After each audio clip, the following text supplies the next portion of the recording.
Griffins are winged mythical creatures with a lion's body and eagle's head and ears resembling those of a horse.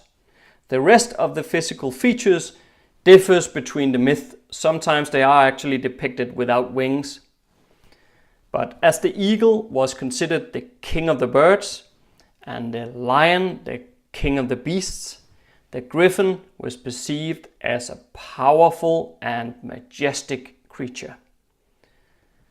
This is truly the stuff of legends. So today, this creature is placed under the microscope in search of inspiration for your fantasy setting. Let's get into it.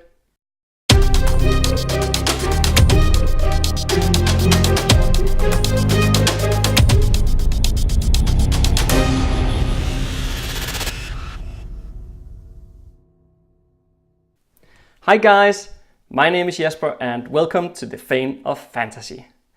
This channel is all about giving you inspiration to master your craft and create fantasy that will truly immerse your audience. The griffin is a fascinating mythical creature whose roots reaches from Western Europe to the eastern edges of India and beyond. It also appears in the artwork of the Babylonians and the Assyrians. The Persian Empire viewed the griffin as a protector from evil and witchcraft. And there are also found references to the griffin in the ancient Greek mythology, as well as in Egypt dating back to as early as the 4th millennium BC. In the European legends, it was believed that griffins mated for life and that when one partner died, the other part would live the rest of their lives without seeking another partner. I don't know, maybe this belief is due to the fact that there weren't that many griffins around. Who knows? Although the griffin might seem like a creature conjured from the imagination, there might actually be some truth to this creature. What? Well, yes. I'll get back to that just in a bit. Griffins were thought to be very wise and wily characters who spent a good deal of time seeking out and guarding gold and treasures. In that sense, they actually resemble the dragon mythology quite a lot. And I don't know, perhaps that's why I like them so much. Because they represented both wisdom and power, griffins were commonly associated with strength in war, thus being an obvious choice for many coats of arms from ancient to medieval families and armies. As with many other monsters, the griffin has ties to ancient Greek mythology. It was said that a griffin pulled the chariot of Apollo, the sun god. He was the guy who slayed the Cyclops, as we covered in another video. And it makes sense because the griffin could fly, so it could carry the sun god to and from the sun. If we look at the Celtic traditions, the griffin stands for undying devotion. So I think it's fair to say that it's a versatile creature that can serve many functions in your fantasy setting. For instance, it was believed that its claw could detect poison by it would change color if there was poison. And I guess this is another twist that you can use for the video where we talked about poison. Also, the feathers could heal blindness. So because of all this, you could let a whole industry develop around the griffin in your fantasy world. It wouldn't be hard to believe that people would be selling feathers that looked like that of a griffin to earn some good coins.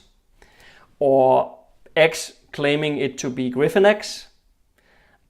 I guess they would just need to get out of there before anyone figured out the lie. What was all this stuff about there being truth to the griffin?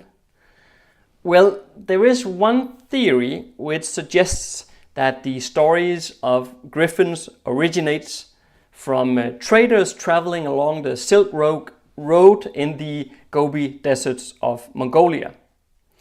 In this desert, the fossils of a dinosaur called the Protoceratops, I think it is, can be found. So these bones, especially the skull, which has a bird-like beak and once exposed on the desert floor, ancient observers may have interpreted them as proof of such a hybrid creature as the griffin. Far-fetched? Okay. It could also be that it was the stories about the griffin that made the traders interpret the fossils of this Protoceratops as the legendary creature itself. Who knows? But I find the link to something tangible like this quite interesting though. By nearly all accounts, the griffin was a majestic and sometimes terrifying creature.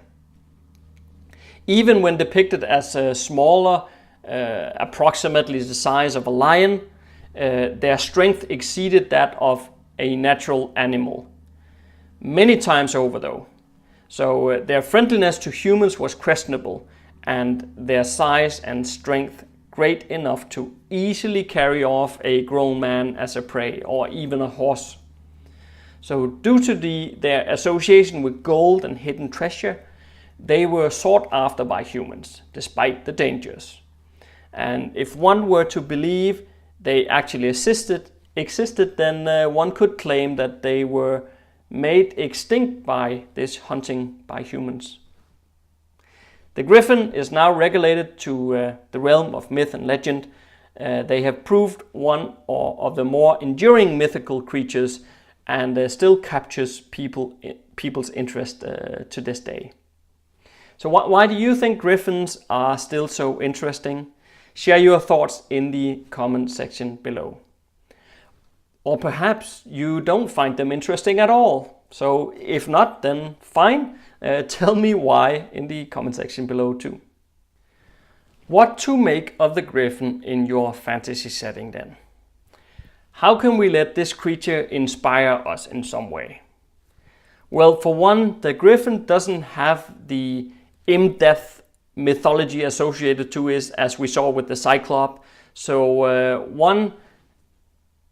on one hand, it gives us less to build upon, but on the other hand, it gives us more artistic freedom, I guess. So, and as you know, I always like to keep creatures somewhat linked to their origins to just keep them familiar enough and yet different. So let's see. So the griffin are known for guarding treasure, and that is certainly something we can work with. So let it remain a guardian of sort, a symbol of divine power, but it should guard more than just golden gems. How about a pack of griffin-inspired creatures, guarding the mountain pass that is the only road to salvation? When the characters get close enough, the griffins will attack as swiftly as eagles, while striking with a lion's might and grace. Our heroes will hear the griffins' piercing cry and jump off their horses to find safety, and the griffins will furiously pick up the horses and carry them away as prey. Did I forget to mention that the road to salvation is very, very long and treacherous? So then the characters now have to conduct it all on foot.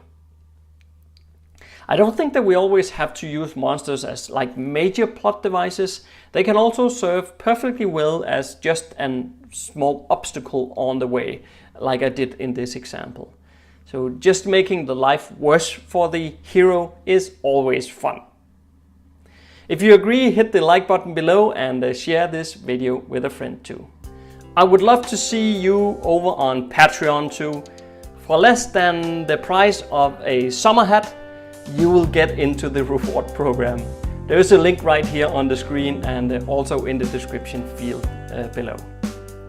If this is your first time here watching the Fane of Fantasy, then do make sure to subscribe for new videos every single week. Stay safe out there and see you next Monday.